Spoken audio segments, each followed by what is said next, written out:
Very good afternoon, students, and welcome in Expert Brain Coaching Center. Today I am going to start a new chapter of class 12 physics. आज हम लोग class 12 physics का fourth chapter start करने जा रहे हैं और ये फोर्थ चैप्टर का नाम है मूविंग चार्जेस एंड मैग्नेटिज्म। आज हम लोग फोर्थ चैप्टर पढ़ने जा रहे हैं क्लास 12 फिजिक्स का, जिसका नाम है moving charges and magnetism. Okay, 3 chapters: electric charges and fields, electrostatic potential and capacitance and current electricity chapter. all the topics of these 3 chapters are already available upon this channel. If any one of you wants to read these topics, do one thing: go to YouTube, search any topic such as Gauss Law by Expert Brain Coaching Center. You will get the videos very easily. Okay, एक playlist बनी हुई है chapter wise, आप वहां से जाके topic wise पढ़ सकते हैं। ठीक है, आज हम स्टार्ट करने जा रहे हैं नया चैप्टर जिसका नाम हमारा है moving charges and magnetism. Okay, इस चैप्टर में सबसे पहले हम लोग सीखेंगे कॉन्सेप्ट कि क्या पढ़ना हम लोगों को है और हम लोग किस तरीके से इस चैप्टर को अप्रोच करेंगे। ठीक है, जो सबसे पहली टॉपिक हमारी होगी इस चैप्टर की, वो हमारी होगी मैग्नेटिक फील्ड। हम लोग पिछले 2 चैप्टर में पढ़ रहे थे इलेक्ट्रिक फील्ड, यहां पे हम लोग पढ़ेंगे मैग्नेटिक फील्ड। मैग्नेटिक फील्ड, जिस तरीके से हम लोग इलेक्ट्रिक फील्ड को कैपिटल ई से डिनोट करते थे, यहां पे मैग्नेटिक फील्ड को कैपिटल बी से डिनोट किया जाता है। And magnetic field is a vector quantity. Magnetic field एक वेक्टर क्वांटिटी होता है। अब देखो, मैग्नेटिक फील्ड को समझने से पहले हम लोगों के साइंटिस्ट ने, ओस्टेड का नाम सबसे ज्यादा आता है, उन्होंने कुछ ऑब्जर्वेशन देखी, एक्सपेरिमेंट किए। क्या एक्सपेरिमेंट थे, यहां देखो उन्होंने देखा, ऑब्जर्व किया, जब किसी वायर के अंदर से करंट फ्लो कर रहा है, जब किसी वायर के अंदर से करंट फ्लो कर रहा है और उसके पास में आप मैग्नेटिक कंपास को रखो, उसके पास में आप मैग्नेटिक कंपास को रखो, मैग्नेटिक कंपास,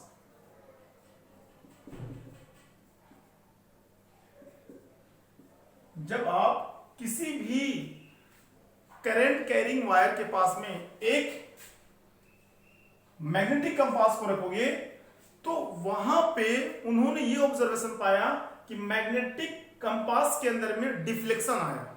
क्या आया? डिफ्लेक्शन। कहने का मतलब क्या है, अगर आप जो आपके घर के अंदर भी जो घर पे यूज होता है वायर, इलेक्ट्रिक वायर, अगर उसके अंदर में प्लास्टिक की कोटिंग भी की हुई है, आप वहां पे मैग्नेटिक कंपास को लेकर आओगे तो उसके अंदर में डिफ्लेक्शन आएगा। क्या आएगा? डिफ्लेक्शन आएगा। तो ये जो कॉन्सेप्ट देखा, ऑब्जर्वेशन देखा, कौन देखा था? हेनरी ओस्टेड साहब ने देखा था।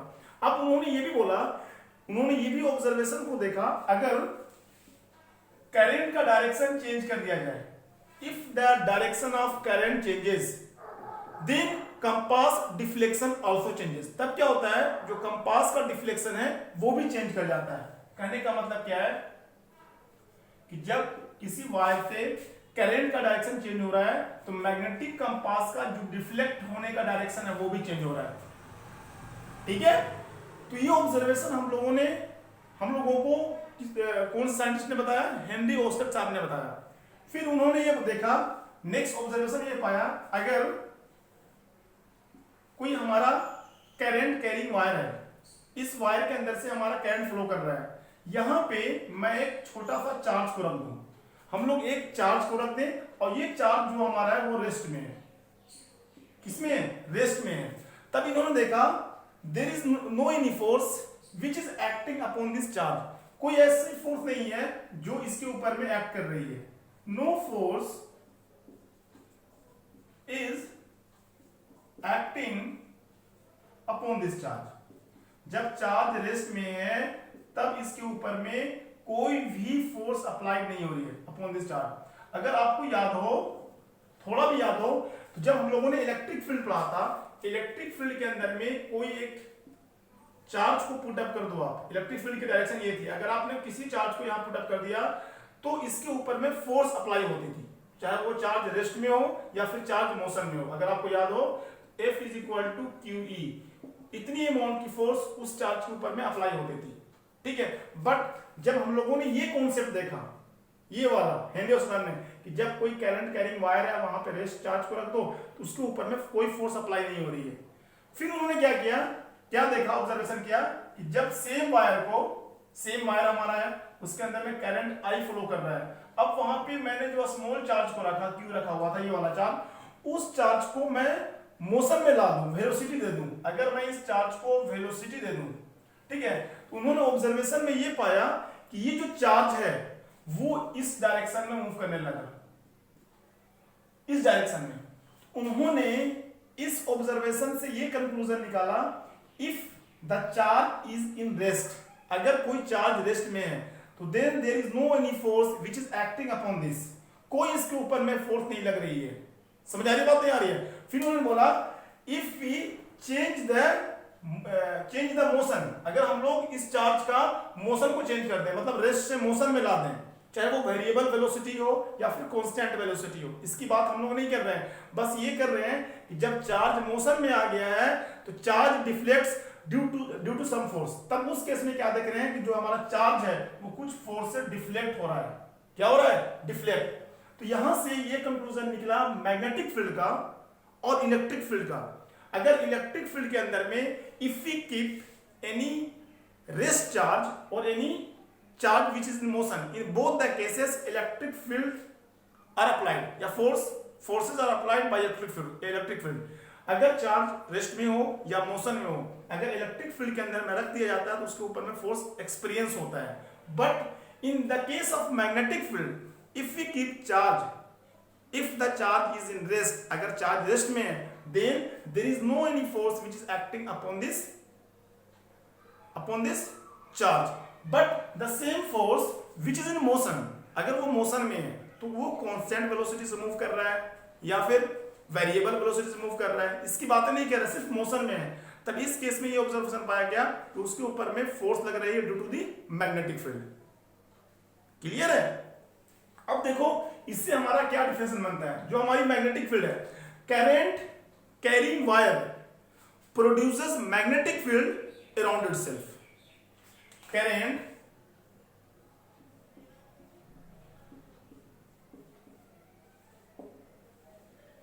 current carrying wire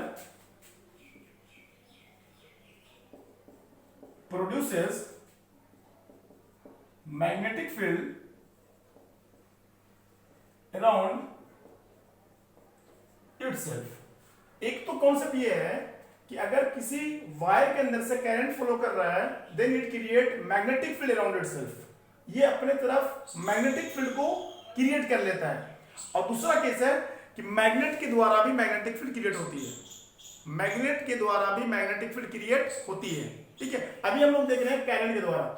मैंने क्या बताया आपको, अगर घर के अंदर में जो वायर है आपका, ठीक है, उसके अंदर प्लास्टिक की कोटिंग की हुई है, आप वहां पे मैग्नेटिक कंपास को लाओगे, then you will see magnetic compass is deflecting. जो मैग्नेटिक कंपास की निडल है वो डिफ्लेक्ट हो रही है। ठीक है, समझ में आ रही बात? और एक बात, सबसे अच्छी बात इसमें याद रखना, if the charge is in rest, अगर चार्ज रेस्ट में होता है तो मैग्नेटिक फील्ड की फोर्स उसके ऊपर में कुछ भी अप्लाई नहीं होती है। वही चार्ज जब मोशन में होता है तो मैग्नेटिक फील्ड की फोर्स उसके ऊपर में अप्लाई होती है। ये ऑब्जर्वेशन हेनरी ओस्टेड साहब ने देखा। ठीक है, बट जब हम इलेक्ट्रिक फील्ड की बात करते हैं, इलेक्ट्रिक फील्ड में चाहे वो चार्ज रेस्ट में हो और that is in motion, whether the charge is in rest और in motion, the forces are applied और experiences by the small charge. जब इलेक्ट्रिक फील्ड के अंदर में रेस्ट वाले चार्ज को रखें या मोशन वाले चार्ज को रखें, उसके ऊपर में एक फोर्स अप्लाई होती है। क्लियर है बिल्कुल? अब देखो ये डिफरेंसेस है, कह सकते हो आप कि इसमें दोनों में नहीं होता, इसमें दोनों में होता है। जब रेस्ट पे होता है तो कोई भी मैग्नेटिक फील्ड अप्लाई नहीं होती है। अब देखो हमारे से सवाल ये होता है कि इसको हम लोग बोलते हैं, जो आप 10th क्लास में पढ़ा था, current carrying wire behaves like a magnet. जो करंट कैरिंग वायर होता है वो किसकी तरह बिहेव्स करता है? Current carrying wire behaves like a magnet. Current carrying जो वायर हमारा होता है वो किसकी तरह बिहेव करता है? मैग्नेट की तरह। ठीक है, ये हमारा बेसिक फंडा है या इंट्रोडक्शन है मैग्नेटिक फील्ड का। तो इसमें हम लोग दो तरीके से अप्रोच करेंगे इस चैप्टर को। एक तो ये करेंगे कि मैग्नेटिक फील्ड को कैलकुलेट कैसे किया जा सकता है, how can we determine magnetic field. Magnetic field को हम लोग कैसे डिटरमाइन करेंगे, एक तो ये सीखेंगे। 2-3 लेक्चर में इसी को सीखेंगे। How to calculate magnetic field, और इसके बाद हम लोग पढ़ेंगे what are the effect of magnetic field, तब पढ़ेंगे मैग्नेटिक फील्ड का इफेक्ट क्या है। ये हम लोगों का अप्रोच होगा, ठीक है। मैं सारे टॉपिक को कवर करूंगा, ठीक है, डोंट वरी। अब देखो एक छोटी सी बात अगर हमसे पूछ ले कि what is the unit of magnetic field, unit of magnetic field, जो हमारी यूनिट होती है मैग्नेटिक फील्ड की, वो हमारी कॉमन तरीके से होती है टेस्ला। टेस्ला के नाम से ये ज्यादा फेमस है, ठीक है। यूनिट ऑफ मैग्नेटिक फील्ड हमारी क्या होती है, टेस्ला होती है, या फिर इसको हम लोग बोलते हैं Newton ampere per metre, Newton ampere per metre के नाम से भी जाना जाता है। And unit of magnetic field is also Tesla. Magnetic field की जो यूनिट हमारी होती है वो क्या होती है, टेस्ला होती है। समटाइम्स ये भी लिखा रहता है वेबर पर मीटर स्क्वायर, ठीक है। तो ये आगे हम बताएंगे, जैसे हम लोगों ने पढ़ा था इलेक्ट्रिक फ्लक्स। इलेक्ट्रिक फ्लक्स हमारा क्या होता था, इलेक्ट्रिक फ्लक्स होता था हमारा ई इंटू ए। अच्छा यहां पर हम लोग पढ़ेंगे मैग्नेटिक फ्लक्स, ये हो जाएगा बी इंटू ए, ठीक है। तो ये यहां से आता है वेबर पर मीटर स्क्वायर, ठीक है। Unit of magnetic field is tesla और न्यूटन पर एम्पियर मीटर और इन अदर वे वेबर पर मीटर स्क्वायर, ठीक है। These are the basic concept of magnetic field. ये बेसिक कॉन्सेप्ट है मैग्नेटिक फील्ड का, ठीक है। ये ऑब्जर्वेशंस को देख लो, ठीक है। फिर बेस चार्ज जब है उसके ऊपर में कोई भी फोर्स अप्लाई नहीं हो रही है, इलेक्ट्रिक फील्ड में दोनों केस में, weather the charge is in rest और चार्ज इन मोशन, ठीक है। अब मैंने बताया कि हम लोगों का दो अप्रोच होगा, एक तो होगा how to calculate magnetic field, magnetic field को हम कैलकुलेट कैसे करेंगे। दूसरा अप्रोच होगा what is the effect of magnetic field. तो पहले हम फाइंड आउट करेंगे what, we will try to find out the value of magnetic field. सबसे पहले हम लोग फाइंड आउट करेंगे मैग्नेटिक फील्ड। और मैग्नेटिक फील्ड का जो पहला कंसेप्ट हम लोगों को दिया था, वो हम लोगों को दिया था, कौन सा साइंटिस्ट ने दिया था, बायो-सोवर्ट्स लॉ। तो देखो मैं नेक्स्ट हेडिंग डाल रहा हूं, यहां से हमारी टॉपिक स्टार्ट होती है। एनसीईआरटी में ये बाद में दिया है, लेकिन ये हमारे पढ़ाने का तरीका, इससे लिंक बन जाता है। हेड डालिए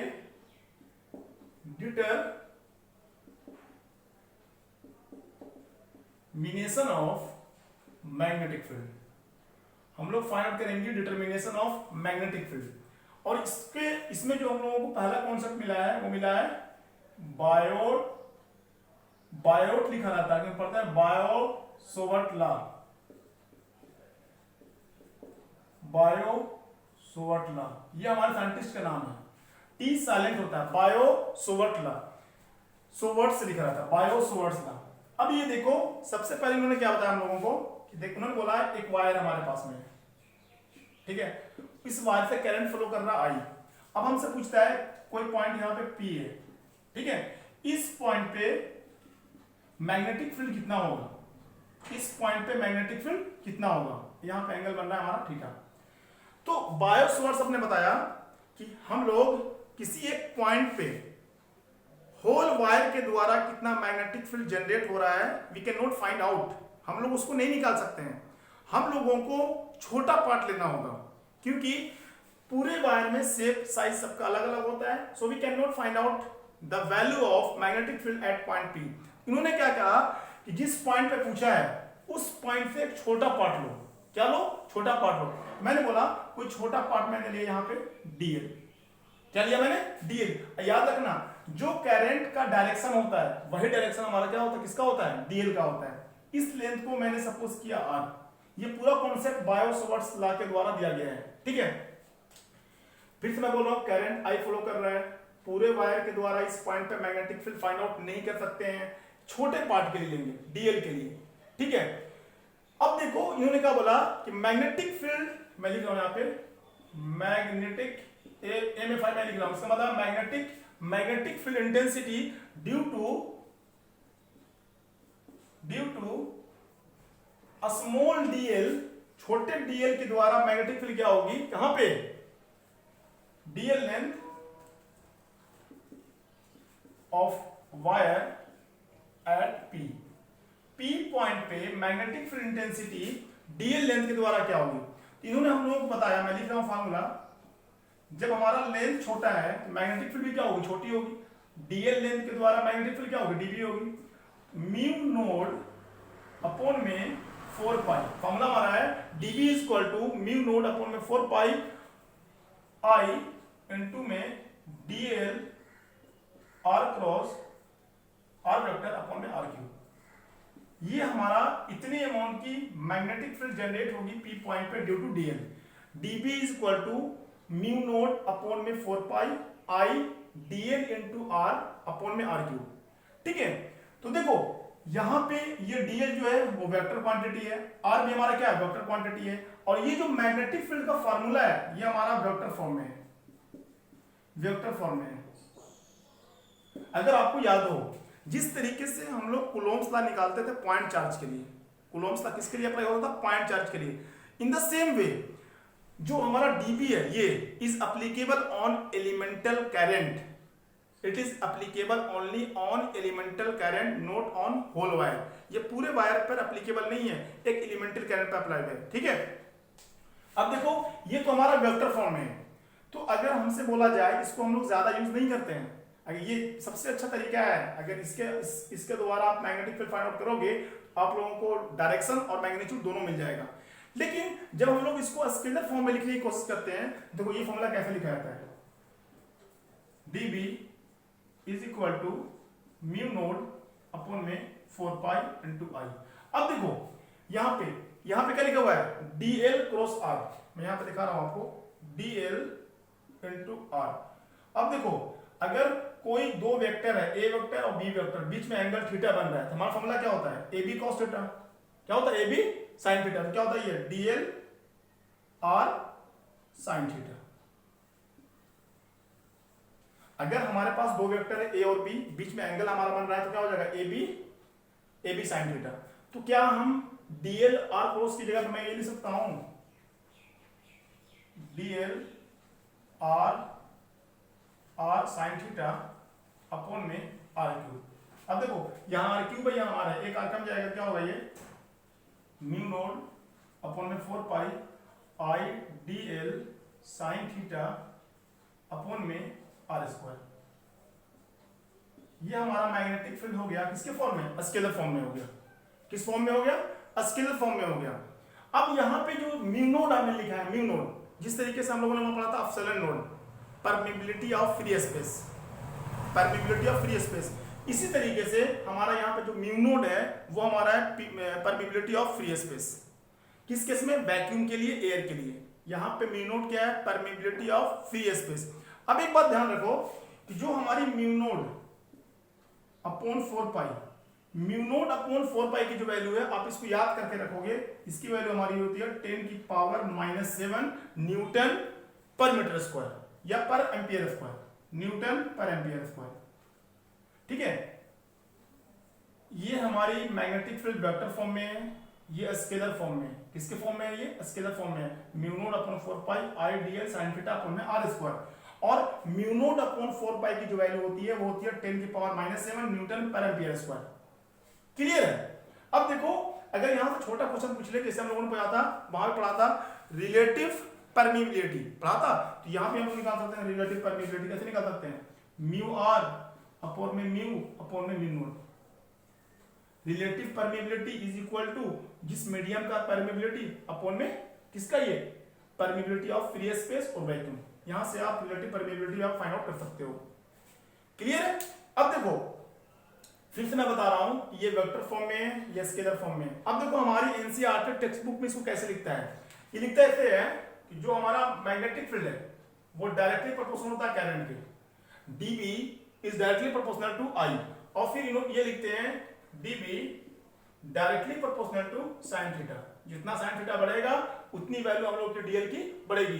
फिर लिखते हैं dB directly proportional to 1/r²। ठीक है, ये जितना छोटा होगा जितना बढ़ेगा ये 4 गुना बढ़ता चला जाएगा। मतलब इन सब फैक्टर पे हमारी मैग्नेटिक फील्ड क्या करती है, डिपेंड करती है। और लास्ट क्या है, dl, dB depend upon dl। ठीक है, ये हमारी एनसीईआरटी टेक्स्ट में लिखा हुआ है, इसको रिमूव करके हमारी ये वैल्यू आती है, कांस्टेंट वैल्यू जो हमारी आती है म्यू नोड अपॉन 4 पाई, और म्यू नोड अपॉन 4 पाई की वैल्यू होती है 10 की पावर -7 न्यूटन पर एम्पियर स्क्वायर।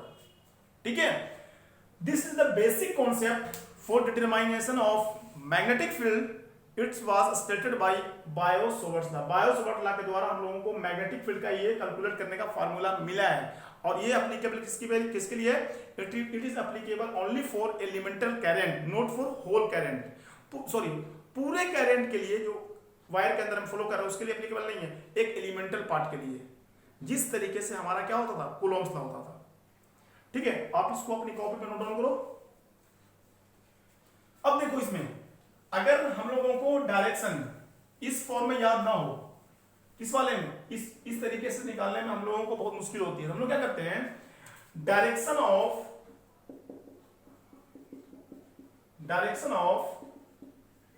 मैग्नेटिक फील्ड, जो डायरेक्शन हम लोग को फाइंड आउट करना पड़ता है मैग्नेटिक फील्ड का due to current carrying wire, ये भी हम लोगों को बायो-सॉवर्ट्स लॉ के द्वारा बताया गया था कि अगर कोई वायर के अंदर में करंट फ्लो कर रहा है और हम लोगों को फाइंड आउट करना है magnetic field, how we will calculate.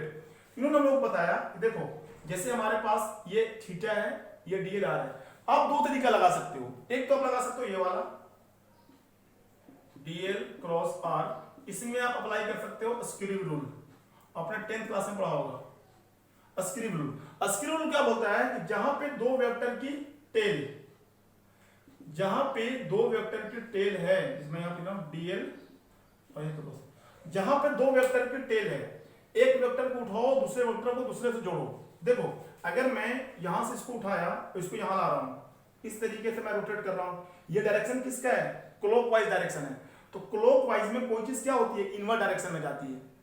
Clockwise में कोई चीज क्या होती है, इनवर्ट डायरेक्शन में जाती है। इनवर्ट का मतलब क्या है, क्लॉक, जब भी हम लोग इसको अप्लाई करेंगे किस फॉर्म में, क्लॉकवाइज के फॉर्म में, तो हमारा जो डायरेक्शन मैग्नेटिक फील्ड का होगा इनसाइड होगा। इनसाइड को हम लोग फिजिक्स के अंदर में इससे डिनोट करते हैं।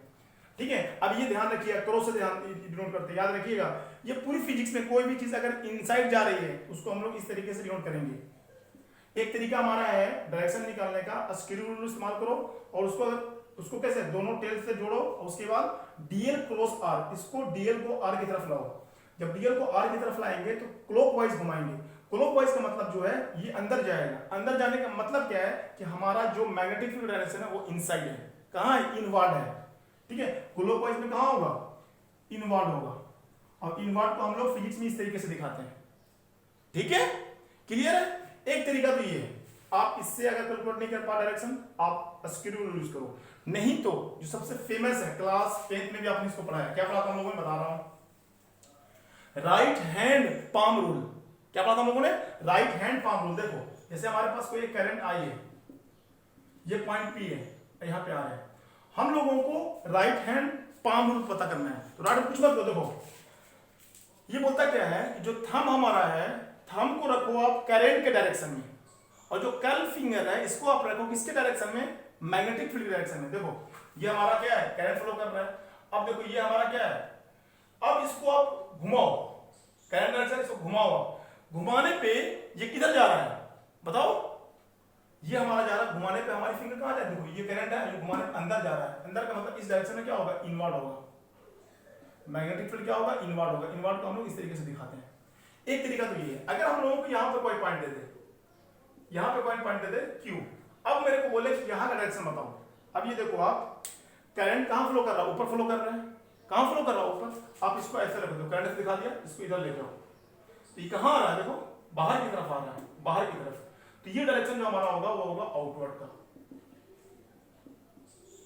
किसका होगा, आउटवर्ड का होगा।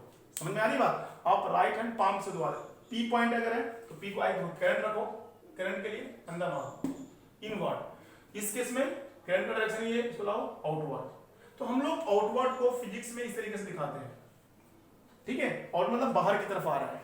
ठीक है, आप किस तरीके से शॉर्टकट मेथड लगा के you can find out direction of magnetic field. ये भी जो कंसेप्ट है वो भी, ये स्क्रू वाला तो बायो-सॉवर्ट्स वाला, और राइट हैंड पाम रूल आप क्लास 10 से पढ़ते ले आ रहे हो। ठीक है, नोट कर लिया। चलो अब हम लोग एक दो क्वेश्चन छोटा छोटा कर लेते हैं एग्जांपल की तरह में, कि डायरेक्शन कैसे फाइंड आउट करोगे आप शॉर्टकट तरीके से। वरना सबसे बेस्ट तरीका जो मैंने बताया वही है, mu naught upon 4 pi into I dl cross r vector upon r की पावर क्यू, जो हमारा वेक्टर फॉर्म में था। जैसे हम लोगों को इस तरीके से दे, जैसे 3-4 वायर दे दे, एक ये दे दे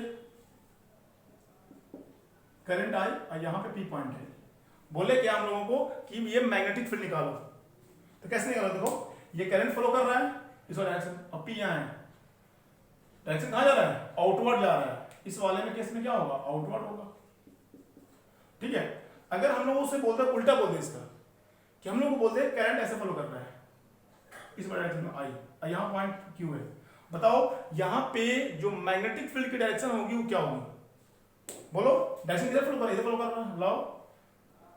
ठीक है, ये अब इसको इधर देखो, ये कहाँ जा रहा है? देखो ये डायरेक्शन है, ये कहाँ जा रहा है हमारा? Curl finger direction, outward direction में जा रहा है। आउटवर्ड का मतलब क्रॉस, क्रॉस। अब हमसे ये पूछ दे, कभी ये भी पूछ सकता हम लोगों से कि जैसे कैसे बोलूं मैं, चलो देखो ये पॉइंट हमारा कोई है, ठीक है, ये पॉइंट हमारा है, ये आर वेक्टर है। अब बोले कि इस पॉइंट पे हमारा जो ये होगा, क्या नाम है, मैग्नेटिक फील्ड होगा, उसका डायरेक्शन क्या होगा? तो आप क्या करोगे, आप इसको ड्रा करो इस तरीके से, इधर मोड़ो, इधर आउटवर्ड डायरेक्शन में। यहां पे जो हमारा मैग्नेटिक फील्ड होगा कुछ इस तरीके से होगा, किधर होगा? इसका मतलब हम लोगों को बता देगा ये कि जो करंट जा रहा, अंदर जा रहा है या बाहर जा रहा है। अगर हम लोगों को बोल देगा current is going inward, inside, current is coming outwards, अगर डॉट का मतलब क्या है? आउटवर्ड। अगर current is coming outwards, current outward आ रहा है, बाहर आ रहा है, इस डायरेक्शन कहां होगा? 90 डिग्री का होगा। कहां पे होगा?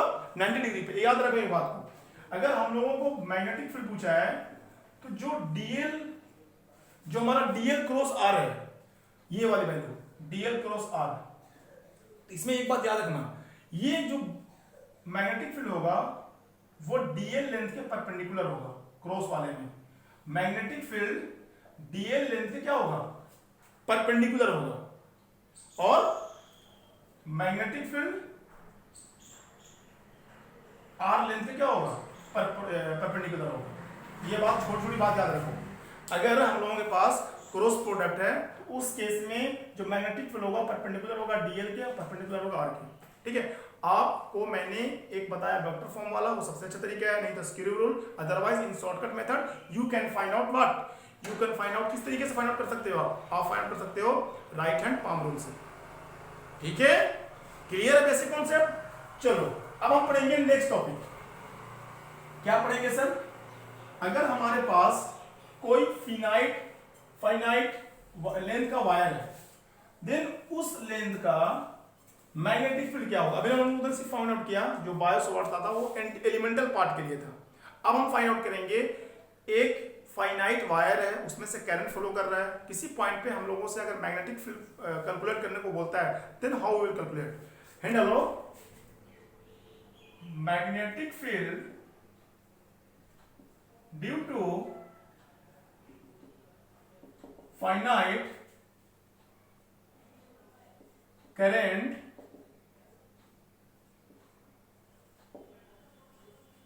Carrying wire. Magnetic field calculate करेंगे जब हमारे पास कोई फाइनाइट लेंथ का वायर हो। देखो ये हमारे पास वायर है, सीधा नहीं है ना, स्ट्रेट बन जा। ठीक है, ये हमारे पास कोई वायर है फाइनाइट लेंथ का, फाइनाइट लेंथ के वायर से हमारा करंट फ्लो कर रहा है। अब हमसे पूछता है, देखो मैं वायर के मिडिल से नहीं ले रहा हूं, मैं मिडिल से ऊपर या नीचे ले रहा हूं, ताकि हमारा एक कॉन्सेप्ट बिल्डअप हो जाए, फिर हम लोग क्वेश्चन इजीली कर लेंगे। मैं यहां पे ले रहा हूं थोड़ा ऊपर, हमारा कोई पॉइंट P है, इस पॉइंट पे फाइनाइट लेंथ के द्वारा कितना मैग्नेटिक फील्ड प्रोड्यूस हो रहा है वो हम लोग कैलकुलेट करने की कोशिश करेंगे। ठीक है, तो सबसे पहला काम क्या होगा, जो एंड पॉइंट है वायर का उसको इसके साथ कनेक्ट करो। ठीक है, एंड के साथ कनेक्ट करो। एक एंगल को आप मान लो, इस एंगल को आप मान लो φ1 और इस एंगल को आप सपोज कर लो φ2। ये एंगल φ1, ये एंगल φ2। अब हम क्या करते हैं कि ये जो हमारा एक्सिस है, ये जो पॉइंट है, इस पॉइंट से ए लेंथ नीचे, इस पॉइंट से ए लेंथ नीचे एक हम लोग एलिमेंटल पार्ट लेते हैं डीएल। क्या लेते हैं? Elemental part DL. मैंने यहां पे ले लिया एलिमेंटल पार्ट डीएल। अब इसको देखेंगे कि ये पी पॉइंट के साथ कितना एंगल बना रहा है। जैसे मैं मान लिया कि ये एंगल हमारा बना रहा है, ये एंगल हमारा बना रहा है थीटा। क्या एंगल बना रहा है? थीटा। अब देखो एलिमेंटल पार्ट के लिए किसी पॉइंट पे हमारी मैग्नेटिक फील्ड कितनी होती है हम लोग अभी कैलकुलेट कर लिया, उसको हेल्प लेंगे। यहाँ पे मैं लिखूंगा यहाँ पे magnetic field at P due to elemental part dl। ठीक है, magnetic field elemental part dl के द्वारा p पॉइंट पे कितनी होगी। तभी मैंने कैलकुलेट किया था, क्या किया था बताओ, बताइए भाई। सर स्क्रीन पर कैसे बताएंगे। db is equal to mu naught 4 pi i dl sine theta, ये वैल्यू हमारी थी। अब देखो और क्या था नीचे में आर स्क्वायर। अब देखो यहाँ पे एंगल क्या था, एंगल हमारा था dl और आर क्रॉस के बीच में। तो ये मैं ये ले रहा हूँ dl और इसको मैं ले रहा हूँ r। dl किसके डायरेक्शन में होता है, dl हमारा होता है करंट के डायरेक्शन में। अब देखो अगर ये एंगल थीटा है तो ये एंगल कितना होगा 90 होगा, और ये वाला एंगल कितना हो जाएगा 90 माइनस थीटा। दिख रहा है साफ साफ, ये एंगल थीटा, ये 90 माइनस थीटा। अब देखो थीटा हम लोगों को लेना है डीएल और आर के बीच में, तो मैं इसी में डायरेक्ट लिख दे रहा हूं थीटा रिमूव करके 90 माइनस थीटा, यही एंगल तो होगा 90 माइनस थीटा। अब आगे पुट करो, देखो mu naught 4 pi i dl cos theta r square. Sine 90 minus theta का फॉर्मूला क्या होता है, कॉस थीटा होता है। अब देखो यहां ध्यान दो, हम लोगों ने एक छोटे एलिमेंटल पार्ट के लिए magnetic field at point P पे निकाल लिया, म्यू नोड अपॉन 4 पाई आइडियल cos थीटा अपॉन में r स्क्वायर। बट सवाल होता है मेरे को पूरे वायर के लिए निकालना है। तो अगर आप ये देखो, अगर जैसे जैसे थीटा इंक्रीज कर रहा है, थीटा इंक्रीज करके यहां तक आएगा तो पूरी 5t तक वैल्यू कवर हो जाएगी, और ऊपर अगर ले जाएंगे कहां तक कवर हो जाएगी 5 तक हो जाएगी। मेरे कहने का मतलब ये है as you are increasing theta then all elemental part will be covered. जैसे जैसे आप थीटा की वैल्यू बढ़ाओगे वैसे वैसे पूरे एलिमेंट के जो एलिमेंट पार्ट है वो क्या हो जाएगा, कवर हो जाएगा। बट वी वांट्स कि जो इसका इंटीग्रेशन हो वो थीटा के फॉर्म में हो। किसके फॉर्म में हो, थीटा के फॉर्म में हो। लेकिन देखो यहाँ वेरिएबल कौन कौन सा है, एक तो थीटा हो गया, एक डीएल हो गया, एक आर हो गया। अगर हम लोग क्या करें, देखो थीटा मैक्सिमम कहां तक आएगा, यहां तक आएगा। थीटा कहां तक, देखो कहां तक जाएगा 5.2 से लेके कहां तक जाएगा 5.1 तक जाएगा। तो 5 इधर आएंगे तो क्या होगा, डोमेटेक्स से नेगेटिव होगा, यानी कि माइनस 5.2 से लेके 5.1 तक हमारी लिमिट होगी। अगर छोटे छोटे पार्ट को हम लोग इंटीग्रेट करेंगे तो पूरा वायर का इंटीग्रेशन हो जाएगा। ये सुनो, हम लिख देंगे इसके बाद इंटीग्रेटिंग बोथ साइड, इंटीग्रेटिंग करेंगे बोथ साइड। और याद रखना जो थीटा है, थीटा के टर्म में इंटीग्रेशन करना चाह रहे हैं, तो ये जो डीएल है, डीएल इसकी वैल्यू भी थीटा के टर्म्स में आनी चाहिए, और ये आर की वैल्यू भी हमारी किसके टर्म में आना चाहिए, थीटा के टर्म में आना चाहिए। तो सबसे पहले आप इसके बाद लिखिएगा integrating both side and we want integrations in terms of theta. हम लोग किसके फॉर्म में चाहते हैं, थीटा के फॉर्म में। अब देखो क्या करेंगे, मैं एक छोटे ट्रायंगल को बाहर ले रहा हूं, ये वाले को।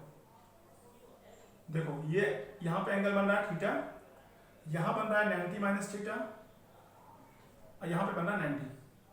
ठीक है, अब देखो यहां पे देखो वैल्यू कितनी है, एल है, यहां पे कितनी है, थीटा है।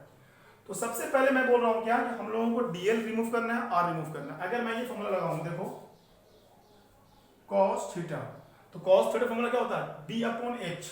क्या फॉर्मूला होता है, b अपॉन h। इस लेंथ को आप सपोज कर लो a, क्या सपोज कर लो a, b अपॉन h। ठीक है, b अपॉन h। तो क्या हो जाएगा हमारा फॉर्मूला, बताओ cos फॉर्मूला क्या होता है, a अपॉन r हो जाएगा, a upon sorry b a है और हमारा हाइपोटेन्यूज क्या r है। cos की वैल्यू क्या आ गई हमारी, a अपॉन r। यहां से r की वैल्यू क्या हो जाएगी, r की वैल्यू हमारी आ गई a अपॉन cos थीटा। चलिए भैया r तो हमारा किसके फॉर्म में आ गया, थीटा के फॉर्म में आ गया। अब मेरे को dl को भी लाना है थीटा के टर्म्स में, तो क्या करें, अगर मैं इसी ट्रायंगल में लगा दूं tan थीटा, तो क्या होता है tan थीटा, tan थीटा। तो tan थीटा हमारा क्या होता है भैया, फॉर्मूला होता है tan थीटा का होता है p बाई b। क्या होता है, p बाई b। p क्या हमारा l है, l और p by b, l by a, यही तो होगा। अब क्रॉस मल्टीप्लिकेशन क्या आ जाएगा, ये l is equal to a tan theta. लेकिन ये एल के फॉर्म में नहीं है, किसके फॉर्म में है, डीएल के फॉर्म में है। तो मैं इसको ऐसे डिफरेंशिएट कर दूं डीएल। अब बताओ आप कि हमारा tan थीटा का फॉर्मूला क्या होता है, tan थीटा फॉर्मूला होता है ए, एक जगह पे रहेगा, tan का फॉर्मूला होता है sec स्क्वायर थीटा। ठीक है, अब देखो डीएल भी आ गया थीटा का टर्म में और हमारा आर भी किसके फॉर्म में आ गया, हमारा किसके फॉर्म में आ गया बताइए, थीटा के फॉर्म में आ गया। अब डीएल की और आर की वैल्यू यहां पुट अप कर दो, बताओ क्या है ये वैल्यू, इसमें कांस्टेंट हमारा क्या है बोलो, चलो पहले मैं रख दे रहा हूं वैल्यू, हमारा इंटीग्रेशन डीबी डीबी क्या हो जाएगा, बी हो जाएगा, और यहां से लिमिट क्या रखेंगे -φ2 से φ1। ठीक है, म्यू नोट अपॉन में 4 पाई आई, डीएल की वैल्यू क्या हमारी a sec square theta, a sec square theta cos theta upon में r स्क्वायर की वैल्यू कितनी है, r की वैल्यू कितनी है a अपॉन cos थीटा, यहां से वैल्यू आ जाएगी a स्क्वायर अपॉन में cos स्क्वायर थीटा। अब ये देखो यहां से हमारा देखो म्यू नोट अपॉन 4 पाई क्या है, कॉमन अब बाहर आ जाएगा, म्यू नोट अपॉन 4 पाई, ये कांस्टेंट वैल्यू है, लिमिट -φ2 से φ1 तक। ठीक है, अब यहां से देखो जब ये cos स्क्वायर थीटा को ऊपर ले जाओगे तो क्या हो जाएगा, ये sec स्क्वायर थीटा इनटू में cos स्क्वायर थीटा। अब ये हम लोगों को पता है sec स्क्वायर थीटा इनटू में 1 अपॉन sec स्क्वायर थीटा होता है। अब ये कट जाएगा भैया, ये cos स्क्वायर थीटा को ऊपर ले जाएंगे तो हो जाएगा sec square theta into cos square theta, cos square theta का फॉर्मूला हमारा होता है 1 अपॉन sec स्क्वायर थीटा। ठीक है, तो मैं यहां डायरेक्टली काट दे रहा हूं, इससे ये कट गया, इससे ये कट गया, क्लियर है, दिख रहा है, यहां से क्या बचेगा हमारा cos थीटा, हमारा क्या वैल्यू बचा बताओ, हमारी सिर्फ वैल्यू बच रही है, cos थीटा बच रहा है, cos थीटा और नहीं सॉरी, देखो यहां पे जो डिफरेंशिएट करेंगे क्या आएगा, dl अपॉन dt थीटा आएगा, dl अपॉन dt थीटा। तो देखो dl की वैल्यू आएगी हमारी, ये आएगी, ऊपर में क्या होगा हमारा dt थीटा भी होगा।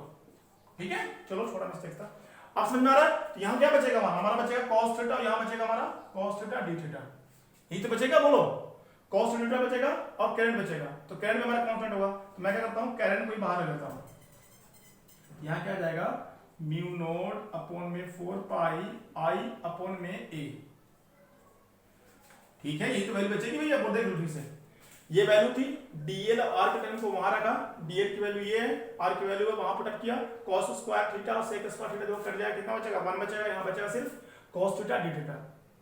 क्लियर है, अब देखो आप म्यू नोट 4 पाई अपॉन में i अपॉन a, अब यहां से आप डिफरेंस इंटीग्रेशन करो, cos थीटा कितना होता है, cos थीटा का हमारा होता है sin थीटा, लिमिट कहां से कहां होगी -φ2 से लेके φ1 तक। क्लियर है, अब देखो इसमें वैल्यू पुट अप कर दो, क्या जाएगी म्यू नोट अपॉन में 4 पाई i अपॉन a, अगर पहले रखेंगे अपर लिमिट क्या हो जाएगा, ये sin φ1, upper limit minus lower limit, यहां माइनस माइनस क्या हो जाएगा प्लस sin φ2। तो हमारा मैग्नेटिक फील्ड का फार्मूला आ गया, finite current carrying in the wire का mu naught upon 4 pi is equal to I upon a into में sin φ1 प्लस sin φ2। अब देखो φ1 क्या, इसको लर्न करके रखना, आपको इसको याद कर लीजिएगा, लर्न करना है, यहां पे φ1 ये वाला एंगल है, φ2 ये वाला एंगल है, याद रखिएगा φ1 and φ2 measured in opposite direction. देखो φ1 इस डायरेक्शन में है और φ2 इस डायरेक्शन में है, φ1 and φ2 are measured in opposite direction. ठीक है, फ्रॉम परपेंडिकुलर लाइन, जो परपेंडिकुलर लाइन है उससे ऑपोजिट डायरेक्शन में हमारा φ1 और φ2 मेजर किया जाता है, और a क्या होता है, a हमारा होता है परपेंडिकुलर डिस्टेंस। क्लियर है, उतार लो इसको, फिर उसके बाद हम लोग क्या करते हैं, इसके ऊपर में न्यूमेरिकल करते हैं।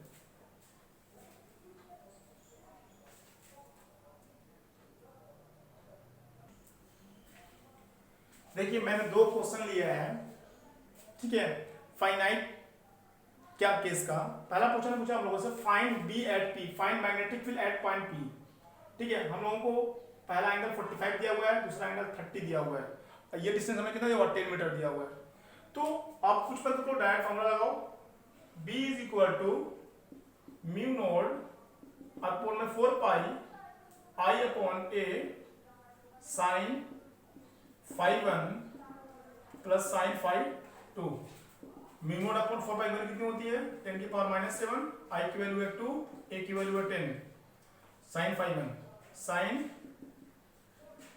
45 और साइन 30, यही वैल्यू तो हमारी है। बोलो तो देखो 10 की पावर -7 इंटू 2 की पावर 2/10 साइन 45 वैल्यू कितनी होती है 1/√2 प्लस 1/2। ठीक है, यूनिट किसमें आएगी टेस्ला में आएगी।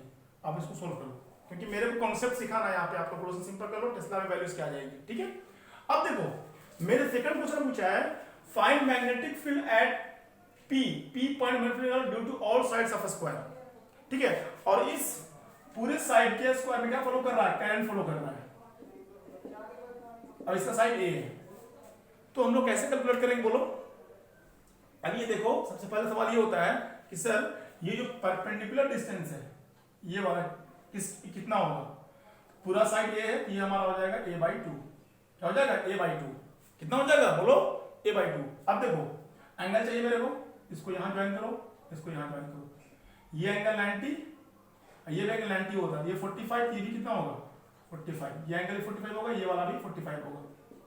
ठीक है, अब फॉर्मूला पुट अप कर दो, क्या लिख दोगे पहले वाले के लिए निकाल रहे अगर आप लिख दो ऐसे करके मैग्नेटिक फील्ड B1 पहले वाले के लिए, इसके लिए कुछ और, इसके सबके चारों के लिए चारों के लिए सेम ही होगा क्योंकि ये स्क्वायर है। क्या हो जाएगा ये mu naught upon 4 pi I upon ए की जगह कितना हमारा है a/2। ठीक है, अब वैल्यू क्या दोगे sin 45 sin 45 sin 45 degree sin 45 degree value put करो, यहां से कर लोगे बोलो mu naught upon 4 pi I upon 2 sin 45 value कितनी होती है बोलो, sin 45 की वैल्यू हमारी होती है 1/√2 1/√2 सोल्व करो इसको, यहां से हमारी वैल्यू किसकी आ जाएगी B1 की वैल्यू आ जाएगी। ठीक है, यही वैल्यू B2 के लिए आएगी, यही वैल्यू चारों साइड के लिए, चारों साइड्स के द्वारा पॉइंट P पे जो मैग्नेटिक फील्ड की वैल्यू आएगी वो यही आएगी, सबकी बराबर होगी। अब सवाल ये होता है अगर हम लोगों को निकालना हो नेट मैग्नेटिक फील्ड, नेट चारों साइड के द्वारा कितना, तो हम लोग डायरेक्टली ऐड तभी करेंगे B1 B2 plus B3 plus B4, ये डायरेक्टली ऐड तभी करेंगे जब हम लोगों का डायरेक्शन सेम हो। तो देखो ये करंट फ्लो कर रहा है, ये आप इसको इधर रखो, और ये मैग्नेटिक फील्ड डायरेक्शन किधर आ रहा है आउटवर्ड डायरेक्शन आ रहा है। इस वाले में आओ, ये करंट फ्लो कर रहा है, हम ऊपर रखो, और ये कहां जा रहा है आउटवर्ड, यहां देखो ये फ्लो कर रहा है बाहर, फिर ये फ्लो कर रहा है बाहर, मतलब चारों किसी केस में आ रहा है, चारों साइड के द्वारा जो हमारा मैग्नेटिक फील्ड जनरेट हो रहा है पॉइंट P पे उसका डायरेक्शन आउटवर्ड आ रहा है। आप एक को निकालो या फिर ऐसे कर लो 4 × B1, ठीक है, आंसर आ जाएगा नेट मैग्नेटिक फील्ड। ठीक है, और कहां होगा नेट मैग्नेटिक फील्ड की वैल्यू आएगी कहां आएगी आउटवर्ड डायरेक्शन में आएगी। ठीक है ना, डायरेक्शन पहचान में आ गया ना, करंट फ्लो इधर कर रहा है, अब थंब उधर रखो, और ये कर्व फिंगर कहां आ रही है बाहर डायरेक्शन में आउटवर्ड, ये करंट ऊपर जा रहा है, इसको थंब ऊपर दिखाओ मैग्नेटिक फील्ड आउटवर्ड, ये ऐसे जा रहा है कहां जा रहा है आउटवर्ड, फिर ये नीचे आ रहा है कहां जा रहा है आउटवर्ड, चारों का डायरेक्शन आउटवर्ड है, सिंपल ऐड करो आप और डायरेक्शन को आउटवर्ड। ठीक है, आप इसको नोट डाउन कर लो, फिर हम पढ़ेंगे magnetic field due to infinite straight current carrying wire.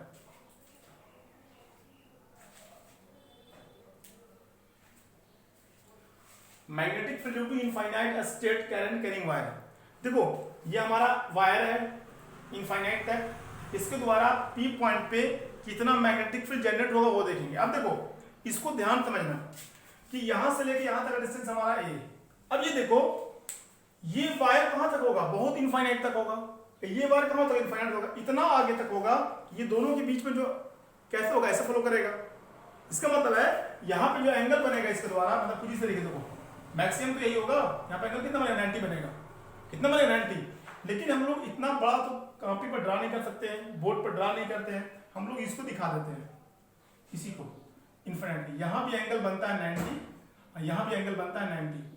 फिर से मैं बता रहा हूँ इनफाइनाइट का जब केस आएगा तो यहाँ पे जो एंगल बनता है 90 बनता है, क्योंकि मैक्सिमम केस देखो ऐसे जाएगा, ठीक है, ये ऐसी लाइन और ये ऐसे परपेंडिकुलर, ये एंगल कितना बनाएगा 90 डिग्री, कितना बनाएगा हमारा 90 डिग्री। फिर जो हमारा जनरल फॉर्मूला है फिनाइट वाला वो देखो, म्यू नॉट अपॉन में 4 pi I upon a sine phi 1 sign phi 2, ठीक है। म्यू नॉट अपॉन में 4 पाई आई अपॉन ए, दोनों एंगल ये बोल रहा हूं इसमें इनफाइनाइट में 90 हो, क्योंकि ये दोनों लाइन परपेंडिकुलर पैरेलल हो जाएगी। अब ये एंगल बनाएगा इसके साथ में 90 डिग्री, ये हो जाएगा साइन 90 साइन 90। साइन 90 कितना होता है 1 होता है प्लस 1, 1 प्लस 1 कितना हो जाएगा 2 हो जाएगा। ये वैल्यू हो जाएगी म्यू नॉट अपॉन में 4 पाई 2 आई अपॉन ए, ये तो वैल्यू आएगी। तो देखो जो मैग्नेटिक फील्ड हमारी आती है इनफाइनाइट करंट कैरिंग वायर के द्वारा किसी पॉइंट पे, वो आती है B equal to mu naught upon 4 pi 2 I upon a, ठीक है। और इसके लिए फिनाइट के लिए mu naught upon 4 pi I upon a into में sine phi 1 plus sine phi 2। Phi 1 और फाई 2 का जो डायरेक्शन होना चाहिए दोनों अपोजिट डायरेक्शन होना चाहिए, ठीक है। या तो इसको भी लर्न कर लेना आप, याद भी नहीं रहेगा कोई दिक्कत नहीं है, आप उसमें पुटअप करना आंसर आ जाएगा, क्योंकि खाली एंगल याद रखना, एंगल बनेगा 90 डिग्री। इनफाइनाइट के मतलब कहां खत्म हो रही पता नहीं है, इतना बड़ा लाइन हम कहां ड्रा करते रहेंगे बोर्ड के बाहर कॉपी के बाहर। हम लोग क्या करते हैं इसी को दिखा रहे हैं, यहां दिखाया था एंगल 90 डिग्री है। एक हमारा सभी ये आ जाता है, कभी ऐसे भी आता है, इस पे क्वेश्चन बोर्ड में आता है सेमी इनफाइनाइट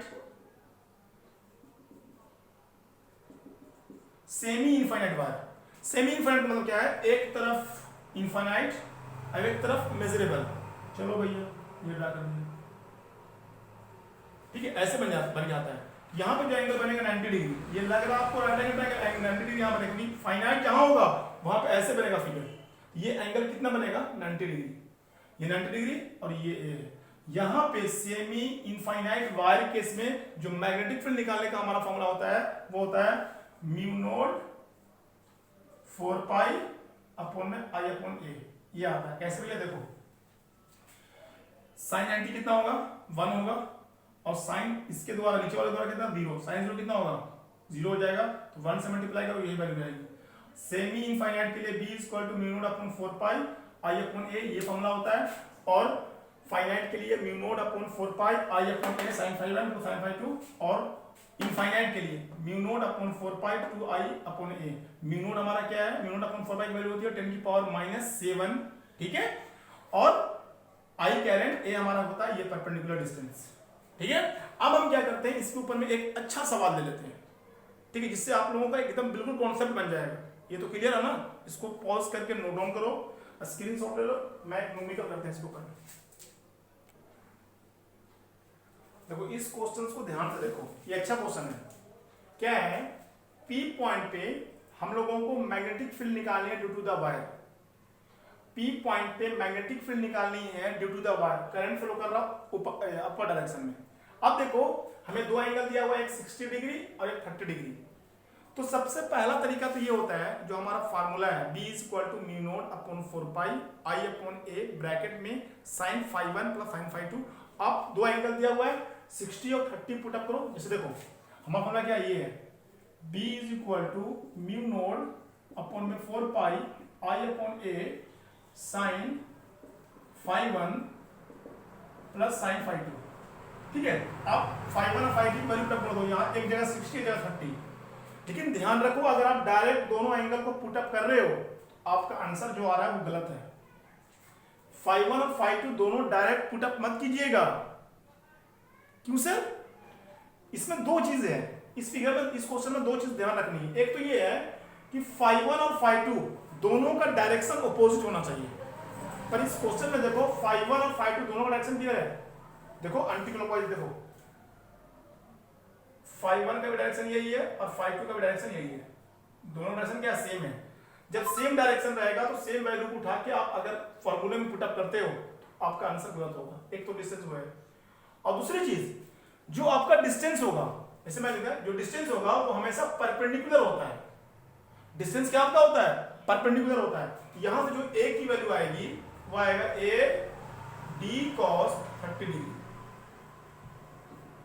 पहली चीज तो क्या है, फाई 1 और फाई 2 दोनों का जो डायरेक्शन होना चाहिए वो अपोजिट होना चाहिए। दूसरी चीज, और जो डिस्टेंस होना चाहिए हमारा वो परपेंडिकुलर वाला डिस्टेंस होना चाहिए। तो ए डिस्टेंस जो हमारा यहाँ पे आएगा वो आएगा डी कॉस 30 डिग्री, ठीक है। और इस फिगर में जो हमारा फाई 1 आएगा, ध्यान दीजिएगा, बिल्कुल ध्यान से देखिए एकदम वीडियो को, ये लास्ट मोमेंट है, एकदम बिल्कुल ध्यान, बहुत अच्छा क्वेश्चन है ये। फाई 1 की वैल्यू कितनी हमारी है, 60 डिग्री है, ठीक है। अब सवाल ये होता है कि फाई 2 की वैल्यू कितनी होगी, फाई 2 की वैल्यू 30 नहीं होगी। एक चीज और, एंगल जो है वो परपेंडिकुलर, जो एंगल जो हमारा है that is measure from perpendicular line. Perpendicular line कौन सी, ये वाली है। हमारा जो एंगल होता है वो परपेंडिकुलर लाइन से मेजर किया जाता है। दूसरा एंगल जो होगा, देखो एक डायरेक्शन ऐसे, इसकी डायरेक्शन होगा क्लॉकवाइज में, अगला डायरेक्शन हमारा होगा एंटी क्लॉकवाइज। देखो ये जाएगा, ये एंगल, टोटल एंगल 360 में 30 जाएगा, कितना बचेगा 330। फाई 2 की वैल्यू आएगी वो 330 आएगी। फिर से मैं बता रहा हूं, अगर डायरेक्शन सेम गिवन हो तो फाई 1 और फाई 2 की वैल्यू डायरेक्ट आप पुट अप मत कीजिएगा फार्मूले में। If you will put up then your answer will be wrong. पहली चीज तो ये ध्यान रखनी है। दूसरी चीज, the distance should be perpendicular, ठीक है, परपेंडिकुलर होना चाहिए। परपेंडिकुलर कौन सा, ये वाला ए है, इसको आप कंपाउंड ब्रेक करो तो क्या होगा, डी cos 30 डिग्री। और दूसरी चीज कि जो एंगल मेजर हमारा होगा वो परपेंडिकुलर लाइन से होगा। देखो एक एंगल आपका यहां तक हो गया 60, कुछ बच्चे बोलेंगे सर नहीं, जो एंगल ये है, ये वाला इससे मेजर होगा, तो कितना आ गया हमारा फाई 2, पूरा यहां से घुमाया यहां तक, कितना आया 330 डिग्री, 330 डिग्री। अब देखो इस फार्मूले में पुट अप करो, म्यू नोट अपॉन में 4 पाई आई ए साइन फाई 1, कितनी वैल्यू आ गई है, sine 60 degree plus sine 330 degree.